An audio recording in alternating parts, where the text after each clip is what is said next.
Danny pressed himself against the cold metal wall of the alley, watching the crowd move past. His stomach had been empty for 2 days now. The food district smells drifted through the lower levels of Station Meridian, making everything worse. Roasted meat, fresh bread, spices he could not name.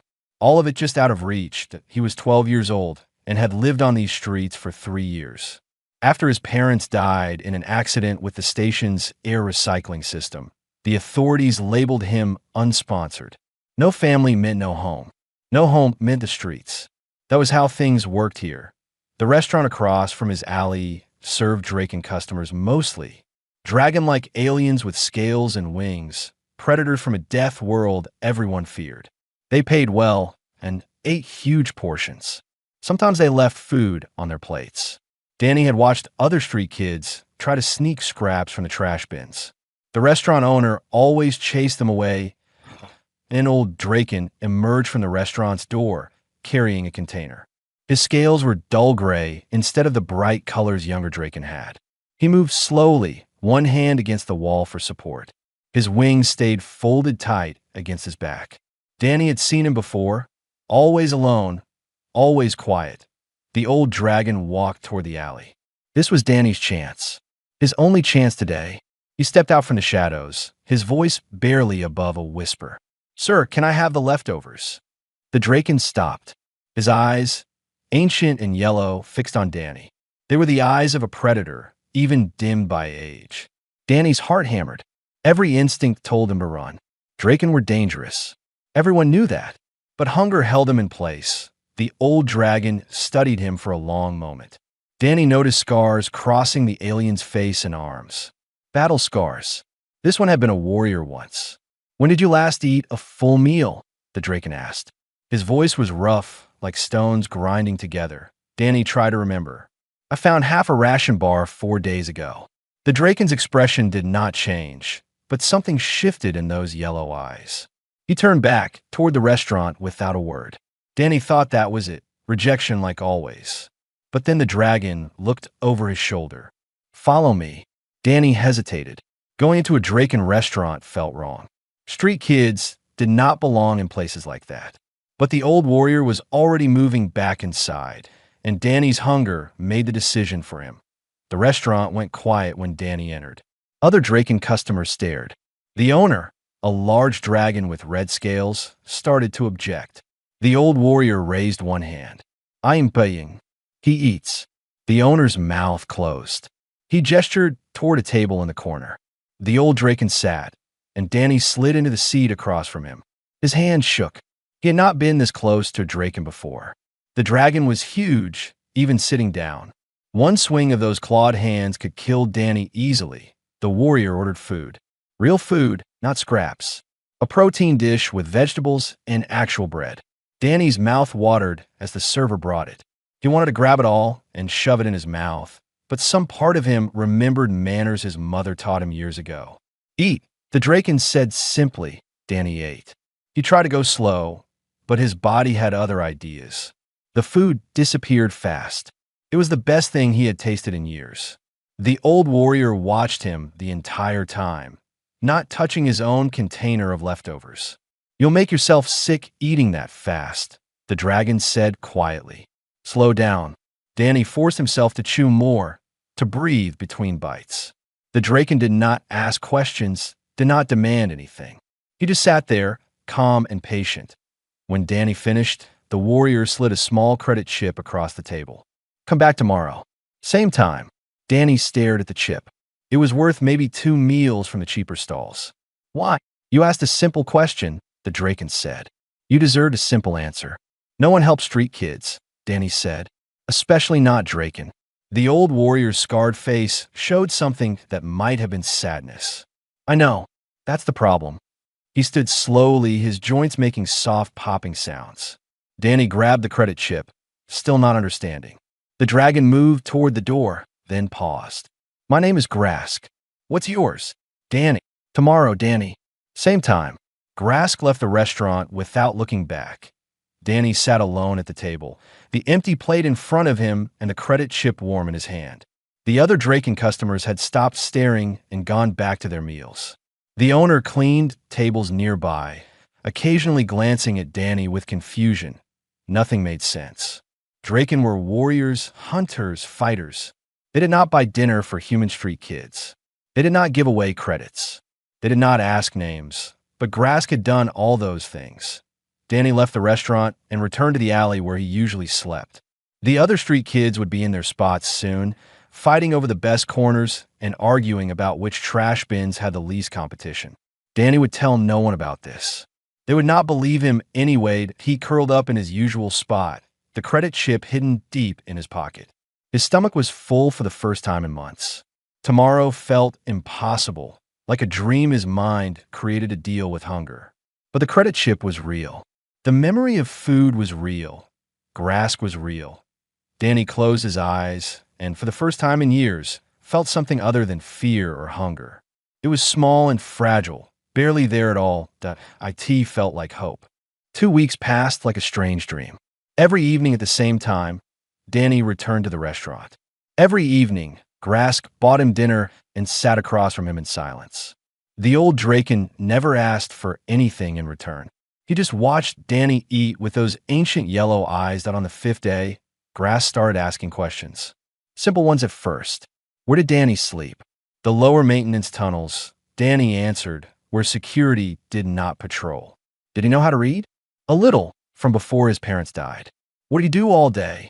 Looked for food, avoided station security, tried to stay warm. Grask listened to every answer without judgment or pity. He did not offer solutions or advice. He just listened, and somehow that felt more valuable than anything else. Other street kids noticed Danny's regular dinners. Riley was the first to ask about it. She was 10 years old, a Finn with rust-colored fur and sharp ears that twitched when she was nervous. They twitched constantly now. Draken don't do charity, Riley said, her small hands wrapped around herself for warmth. He wants something from you. He hasn't asked for anything, Danny replied. Yet. He will. They always do. But Danny did not believe that anymore. He had spent enough time with Grask to see the truth. The old warrior was lonely, tired. He moved through the station like a ghost, and no one spoke to him except to show respect or fear.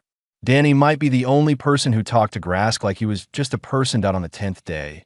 A Torgish boy approached Danny in the tunnels. His name was Pip, barely 8 years old, with blue skin and large black eyes. He was shaking from hunger. Is it true? Pip asked. A dragon feeds you? Danny nodded. Could he feed me too? Just once.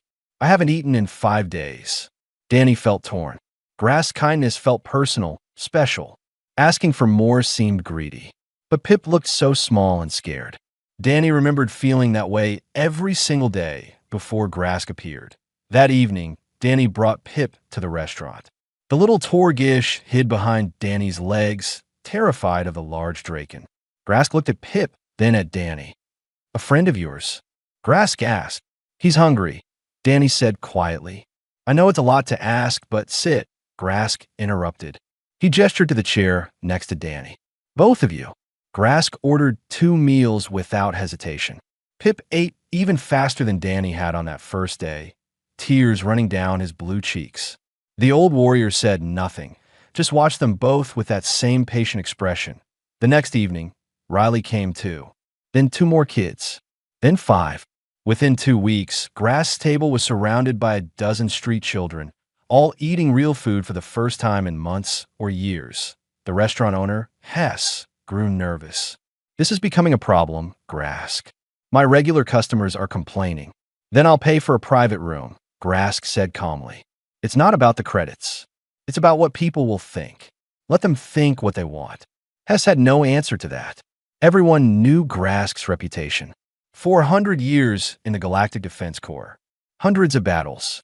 Thousands of enemies killed. You did not argue with someone like that unless you wanted problems. The children ate in silence at first, too scared or hungry to talk. But slowly, they grew comfortable. They started sharing their names, their stories, their small jokes. Grask listened to everything, speaking rarely, but always paying attention. One evening, Riley found the courage to ask the question they all wondered. Why are you doing this? Grask set down his cup. The restaurant noise faded into background static. All the children stared at him, waiting. "Because I can," Grass said finally, "and because no one else will." "But we're nothing," Riley said. "Street kids. Unsponsored. The station doesn't care if we live or die. The station is wrong." Those 3 words hung in the air like something solid. The children had never heard an adult say that before. Adults always defended the system, explained why things had to be this way, told them to accept their place. But Grask spoke with absolute certainty that the system itself was broken. "You care, though," Danny said. "Why?" Grask was quiet for a long time.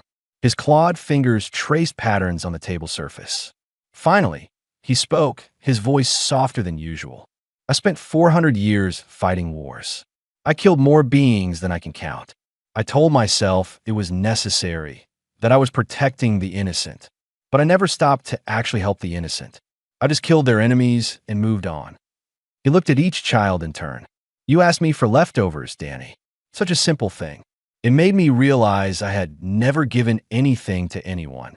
I had only taken lives. You protected people," Pip said. "Protection is not enough. You all survived on these streets, but survival is not the same as living. I want to give you more than survival." Riley's ears stopped twitching. She looked at Grask with something like wonder. "What do you want to give us?" "A chance," Grask said. "A real one." That night, after the children left, Grask sat alone in the restaurant. His body ached. Age was catching up to him after so many centuries. He had maybe 20 years left, probably less. He had planned to spend them in quiet solitude, waiting for the end. But Danny's question had changed something. Those simple words, asking for scraps, had broken through walls Grask had built over lifetimes. Now he saw these children everywhere he looked. Hundreds of them on the lower levels, forgotten and abandoned. He could not save them all. But maybe he could help some. Maybe that was enough. Grask paid his bill and left the restaurant. The station's artificial night had begun, lights dimming to simulate planetary darkness. He walked slowly back to his small apartment, planning tomorrow's dinner. 12 children now. Perhaps more would come. He would feed them all. The children kept coming. Within a month, 23 street kids showed up for dinner. Hess finally refused to accommodate them in his restaurant. Too many complaints from regular customers, too much disruption. Grask accepted this without argument and started bringing food containers to the children instead, meeting them in the lower-level common areas. But Grask noticed things during these dinners. The children could barely read. They did not know basic mathematics. They had no understanding of how the station worked, how systems connected, how anything functioned beyond their immediate survival needs. They were smart kids, clever and resourceful, but completely uneducated. One evening, as Danny helped distribute food containers, Grask asked him a question. "Do you want to learn things?" Danny paused, holding a container halfway to Pip. "Learn what things?" "Reading, writing, mathematics, history, how the galaxy works." "Why would we need that?" Riley asked, suspicion in her voice. "We're street kids. No one's going to hire us for real jobs." "Not with that attitude," Grass said. "But if you could read, if you understood numbers and systems, you would have choices. Right now you have none." The children looked at each other. Education felt like something for other people, for sponsored kids with families and futures. It did not feel like something meant for them. "I'll teach you," Grass continued. "Anyone who wants to learn. During the day, before dinner. I'll find a space." "For free?" Danny asked. "For free." 3 days later, Grask rented a small storage unit in the lower levels. It was cheap because it was in a bad area, but Grass did not care about that. He cleaned it out himself, his old body protesting every movement. He brought in donated tables and chairs from a recycling center. He acquired old data pads that still worked, just outdated by upper-level standards. The first day of school, only 5 children showed up. Danny came because he trusted Grask. Riley came because she wanted to prove the old dragon wrong about education matching. Pip came because he followed Danny everywhere. 2 other kids, a human girl named Beth and a Zentari boy named Cole, came out of curiosity. Grass started simple. The alphabet. Numbers. Basic words. He taught with patience that surprised even himself. He had trained young warriors centuries ago, but that was different. Warriors wanted to learn because their lives depended on it. These children had no reason to trust that education mattered, but Grask made it matter. He showed them how reading let you understand station signs and avoid dangerous areas. He demonstrated how mathematics helped you know if merchants were cheating you. He explained systems and how understanding them gave you power. After a week, 10 children attended. After 2 weeks, 17. After a month, the small storage unit was packed with 30 children, all sitting on the floor when chairs ran out, all focused on grass lessons. Then Cole stole credits from Beth's pocket. She discovered it missing and accused him immediately. Cole denied it, but everyone knew he had done it. He had stolen from other kids before, back when they all fought over scraps. Grass did not yell. He did not punish. He simply asked Cole a question. Why did you take what was not yours? Cole's defiance crumbled. I needed it more than her. She has 2 credit chips. I had none. Need does not justify harm, Grask said quietly. If you needed credits, you could have asked me. Now you have broken trust. She has more than me, Cole protested. That's not fair. You are correct. It is not fair. Many things in life are not fair. But unfairness does not give you permission to hurt others. Grask gestured to Beth. You did not take from the station that abandoned you. You did not take from the wealthy people who ignore you. You took from another child who struggles just like you. That is the easiest cruelty and the least forgivable. Cole looked at the floor. Tears formed in his eyes. No adult had ever talked to him like this before. Most just hit him or threw him in detention. Grask was disappointed in him, and somehow that felt worse than any punishment. Return the credits, Grask said. Apologize. Then tell me what you actually need them for. Cole gave back the credits and mumbled an apology. Beth accepted it warily. Then Cole admitted the truth. He needed credits for medicine. His little sister, living in another part of the lower levels, was sick. Grass gave Cole the medicine credits immediately, plus extra for food. Cole stared at the chips in his hand, confused. Strength is not taking from others, Grask explained. Strength is building something that helps everyone. You're a part of something now, Cole. We take care of each other here. The lesson stuck. The children began sharing resources, helping each other, protecting the younger ones. They stopped seeing each other as competition for scraps and started seeing each other as family. Officer Lena Ford discovered the school during her patrol 3 months after it started. She was human, mid-30s, with tired eyes that had seen too much of the lower levels. She walked into the storage unit expecting something illegal. Instead, she found children learning mathematics. This is not licensed, she told Grask. You cannot operate a school without permits. Then I will get permits. Do you have teaching credentials? I have 400 years of experience teaching warriors to survive. These children need to survive too. Ford looked at the children, all watching her nervously. They expected her to shut this down. Everyone always shut down anything good that happened in the lower levels. But Ford saw something in their faces. Hope. Actual hope. She had not seen that on these levels in years. You have 2 weeks to file proper paperwork, she said finally. After that, I'll have to report this. Understood. Ford left, but she did not file any reports. Not yet. She told herself she was giving Grass time to legalize the school. But truthfully, she could not bring herself to destroy something that was actually working. That evening, Grass told the children what happened. They panicked. The authorities would shut them down, separate them, put them back in the streets. Danny stood up, his voice shaking but determined. What do we do? Grask met his eyes and saw the boy he had fed that first evening, now standing tall with courage he had learned here. We fight, Grass said simply. Not with violence. With proof that you deserve this. News of Grass' school reached the upper levels through security reports and gossip. Counselor Vrax, a wealthy Draken with blue-green scales and political ambitions, took immediate interest. He saw street children organizing as a potential problem. Educated, poor people asked questions and demanded rights. That made governing them complicated. Vrax arrived at the school one afternoon with 2 security officers in tow. The children were in the middle of a reading lesson when the door opened. They froze. Security never brought good news. I am Counselor Vrax, the dragon announced, his voice sharp and authoritative. I need to see your permits, teacher credentials, and facility licenses immediately. Grask stood slowly from his chair. I have none of those things. Then this school is operating illegally. Shut it down. Now. The children panicked. Danny shot to his feet, his heart racing. You cannot take this away from us. Other children joined him, forming a barrier between Vrax and Grask. Pip grabbed Danny's hand, terrified but refusing to move. Riley stood with her arms spread wide, protecting the smaller kids behind her. Beth and Cole stood shoulder to shoulder, blocking the door. Vrax sneered at them. Look at this. Street children pretending they matter. This is exactly the problem. You're teaching them to challenge authority instead of accepting their place. Their place. Grask's voice was quiet, but carried absolute authority. Every child in the room recognized that tone.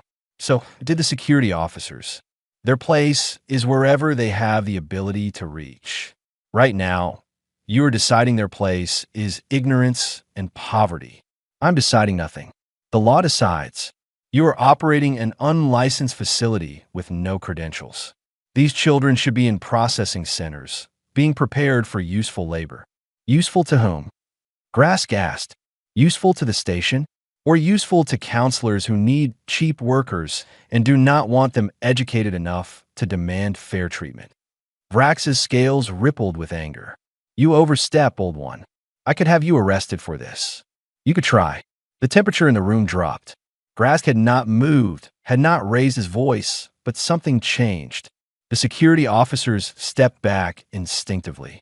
They knew what Grask was. 400 years of combat experience did not fade with age. If Vrax ordered them to arrest this old warrior, they would refuse. Some fights were not worth having. Vrax realized his mistake. He had tried to intimidate a Draken who had spent lifetimes being the scariest thing in any room. The council will hear about this. We will see how long your charity lasts when proper authorities get involved. He left, his security officers following quickly. The door slammed shut. The children remained frozen, processing what just happened. Danny turned to Grask. What do we do now? The old warrior sat back down, his joints popping. He suddenly looked very tired. Now we do this properly. We cannot fight the law by breaking it. We need to change it. How? Riley asked. We're nobody. The council does not care what we think. Then we make them care. That night, Grask reached out to old contacts from his military days. Most warriors spent their retirement in quiet solitude, but some still paid attention to galactic politics. He called in favors he had earned over centuries. Some Draken owed him their lives. Others owed him their honor. He asked them all the same question. Do you believe children deserve education? Every single one said yes. Grask found allies among retired officers and sympathetic council members. Not everyone supported Vrax's vision of the station. Some remembered when leaders actually cared about their people, not just their profits. Meanwhile, Officer Ford made her own move. She filed official reports documenting the school's success. Crime in the lower levels had dropped 40% since the school opened. Emergency responses were down. Children who used to steal and fight were now helping their community. The numbers did not lie. She submitted these reports directly to the council, bypassing Vrax's office. She knew it would anger him, but she had spent too many years watching the lower levels decay. If this school could fix even a small part of that problem, she would protect it. Grask organized a demonstration. Not a protest or a riot. Something simpler and more powerful. The children dressed in their cleanest clothes and visited the upper levels. They did not beg. They did not cause trouble. They simply existed in those spaces, reading books in public areas, solving math problems on data pads, speaking politely to everyone they met. Station residents who never thought about the lower levels suddenly saw children. Not abstract problems or statistics, but individual kids with names and faces and potential. Danny confidently explained orbital mechanics to a curious engineer. Riley translated a conversation between two species who could not understand each other. Pip drew portraits of passing people, his artistic talent obvious to anyone who looked. The demonstration was peaceful but powerful. It was harder to ignore children you had met. But Vrax did not sit idle. He spread rumors about Grask. The old warrior was grooming children for sinister purposes, building a private army, exploiting vulnerable kids for his own gain. Some station residents believed him. Fear and suspicion were easy to spread that a protest formed outside the school. Angry citizens demanded it be shut down. They claimed Grask was corrupting children, teaching them to hate authority, creating future criminals. The crowd grew larger and more aggressive. The children were inside during lessons when the first rock hit the wall. Then another. Then bottles. The crowd shouted insults and threats. The children huddled together, terrified. Grask walked to the door and opened it. He stood in the doorway, facing the mob. They threw more objects at him. Rocks struck his chest and arms. Bottles shattered against his scales. He did not move. He did not fight back. He simply stood there, absorbing their hatred, protecting the children behind him. The mob grew more violent. A metal bar hit Grask's shoulder, and he staggered. His old body could not shrug off damage like it once could. Blood ran down his arm where scales had cracked. Danny tried to pull him back inside. "Please, you will get killed. Better me than you," Grask said calmly. Officer Ford arrived with backup and dispersed the mob. The crowd scattered reluctantly. Ford helped Grask inside, her face pale at the sight of his injuries. "Why did you not fight back?" Danny asked, tears streaming down his face. "You could have stopped them." Grask sat heavily in a chair. His breathing was labored. "Because violence would prove them right. We win this with patience, not claws." The attack generated unexpected sympathy. Images of the old warrior protecting children from an angry mob spread through station networks. Public opinion began shifting. Even those who opposed the school started questioning if shutting it down was the right answer. The council called for a hearing to determine the school's fate. Grask had one chance to make his case. The council chamber was packed. Station residents filled every available seat, with more watching via live feed. This hearing had become about more than just one illegal school. It had become about what kind of station Meridian wanted to be. Grask sat at a simple table facing the council members. His injuries from the mob attack were still visible, scales cracked and healing slowly. The children sat behind him, dressed in their best clothes, silent and nervous. Danny held Pip's hand. Riley sat with perfect posture, trying to look older than her 10 years. Counselor Vrax presented his case first. This unauthorized educational facility violates multiple station codes. The operator has no teaching credentials, no proper licenses, no safety certifications. He has gathered dozens of unsponsored minors without proper oversight or documentation. Vrax pulled up holographic displays showing station regulations. Section 47 requires all educational facilities to meet minimum standards. Section 89 requires background checks for anyone working with minors. Section 103 requires proper documentation of all students. He gestured dramatically. This operation violates every single rule we have established to protect children. The council members nodded along. Vrax was building a strong legal case. Furthermore, Vrax continued, this gathering of lower-level residents represents a security concern. Unmonitored groups can become centers of criminal activity or civil unrest. The recent mob violence outside this facility proves my point. This school creates problems, not solutions. Vrax concluded with conviction. I recommend immediate closure and criminal charges against the operator for child endangerment and operating without proper authority. These children should be processed into appropriate labor programs where they can receive proper supervision. The council members discussed among themselves. It seemed clear which way they were leaning. Danny felt his hope dying. They were going to shut everything down. Then Grask stood. The room went quiet. The old warrior moved slowly to the center of the chamber, his presence commanding attention despite his injuries.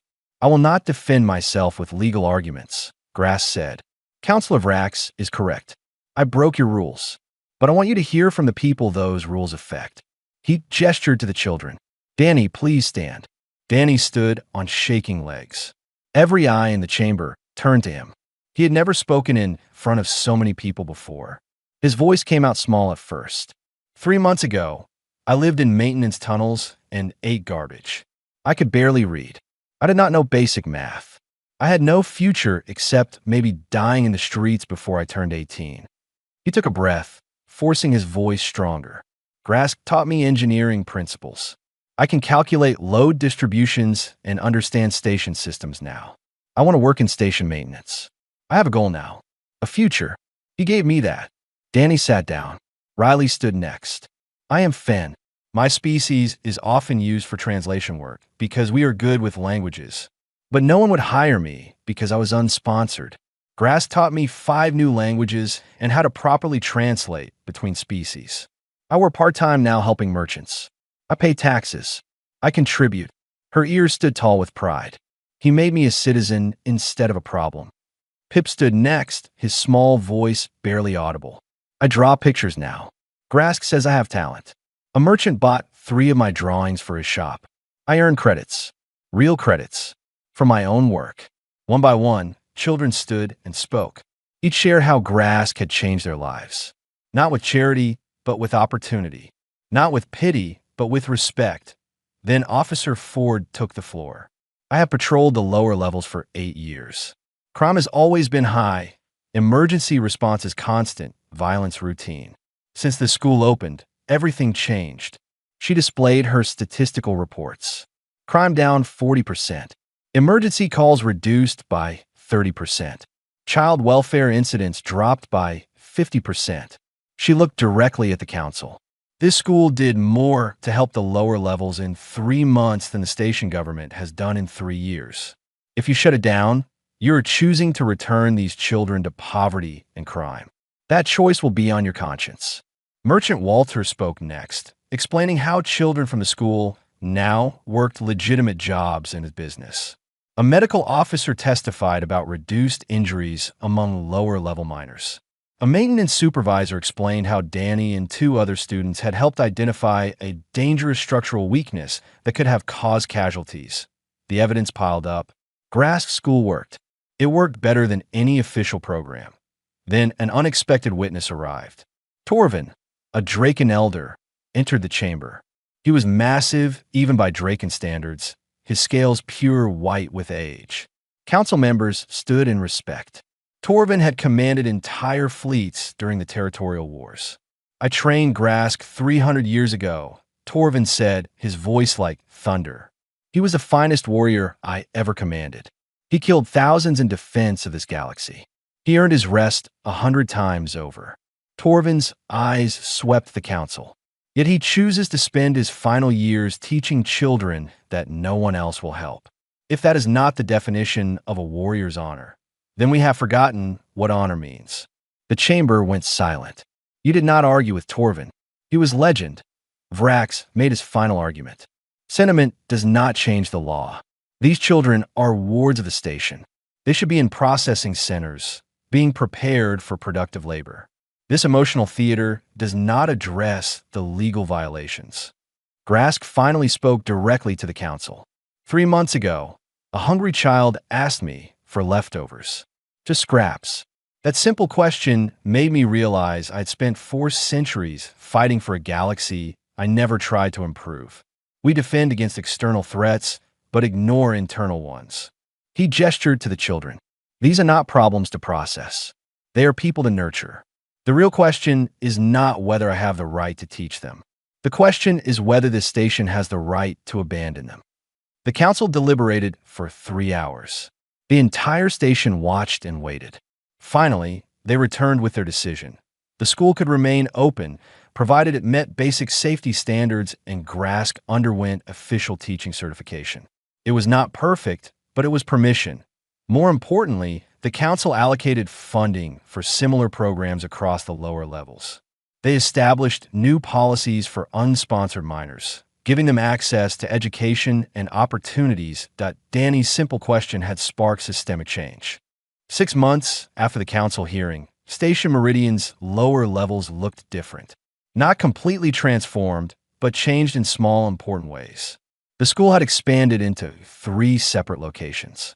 Other volunteers taught alongside Grass now. Former teachers who had retired found purpose again. College students earning credits through community service. even some upper-level residents who wanted to help. Danny walked through the corridors, heading toward the original school location. He wore a maintenance apprentice uniform now, real clothes with his name badge attached. He earned credits working with station engineers, learning systems and repairs. In 6 months, he would qualify for full employment. A real job, a real future. He passed Pip's artwork on the walls. The little Torgish had painted murals throughout the lower levels, bringing color to gray metal. Station administration had tried to remove them at first, calling it vandalism. But residents protested. The murals stayed. Pip now had commissions from 3 different districts. Riley Way from Merchant Stall, where she worked as a translator. Danny, heading to see Grass. Yeah, want to come? She shook her head. Working until late shift. Tell him I said hello. Danny continued alone. The lower levels still had problems. Poverty did not disappear in 6 months. But there was hope now, visible and real. Children attended school instead of stealing. Families accessed new support programs. Crime rates continued dropping. Grass sat in the original schoolroom, reviewing lesson plans with a human teacher named Helen. She was helping him prepare for his teaching certification exam. The old Draken had resisted at first, insisting his experience should be enough. But Danny convinced him that following the proper process mattered. If they wanted lasting change, they needed to work within the system while pushing it to improve. Danny, Grass greeted him, setting aside his data pad. How was work today? Fixed a ventilation relay in Sector 9. The lead engineer said I did good work. Danny could not keep the pride from his voice. He's recommending me for advanced training. Excellent. Grask stood slowly. His injuries from the mob attack 6 months ago had healed, but his age was catching up faster now. He moved more carefully, rested more often. Walk with me. They left the school together, Helen waving goodbye as she organized materials for tomorrow's classes. Grask and Danny walked through the lower levels at a slow pace. The old warrior needed frequent breaks now. His breathing labored after too many stairs. You are tired, Danny observed. You should rest more. I rest enough. I want to see what we built while I still can. They reached an observation deck overlooking the station's central hub. Through the window, thousands of lights twinkled from different levels. Ships docked and departed constantly. The station never slept. Danny leaned against the railing. Can I ask you something? Always. That first night, when I asked for leftovers, you could have just given me the food and walked away. Why did you bring me inside? Why did you start all of this? Grass was quiet for a long time, watching the ships move through space. When you asked for leftovers, you were not really asking for food. You were asking if you deserved even scraps. That question broke something inside me. He turned to face Danny, his yellow eyes tired but clear. I spent 400 years killing beings who threatened the innocent. I told myself I was a protector, a defender. But I never actually protected anyone. I just eliminated threats and moved to the next battle. I never built anything. I never nurtured anything. I only destroyed. You protected the galaxy, Danny said. I protected the idea of the galaxy. But I never helped any individual within it. Grask's scarred hand rested on the railing. You asked a simple question, and I finally had a simple answer. Yes, you deserve more than scraps. Everyone does. Danny felt tears forming. You gave us everything. No, I gave you an opportunity. You did the work. You and all the others. You learned. You grew. You proved everyone wrong about what street children could become. Grask smiled, a rare expression that softened his predator features. I just opened a door. You walked through it. They stood in silence, watching the station live and breathe around them. Finally, Danny spoke again. What happens when you are gone? The school continues. The programs continue. Change continues. Grass's voice was certain. This is bigger than me now. It always should have been. I will miss you. I'm not gone yet, boy. I still have work to do. Teaching certification to pass, remember? The old warrior's tone was light, but they both knew the truth. His time was limited. Age came for everyone eventually, even Draken warriors. Danny wiped his eyes. Thank you. For everything. For seeing me when no one else did. You were always worth seeing.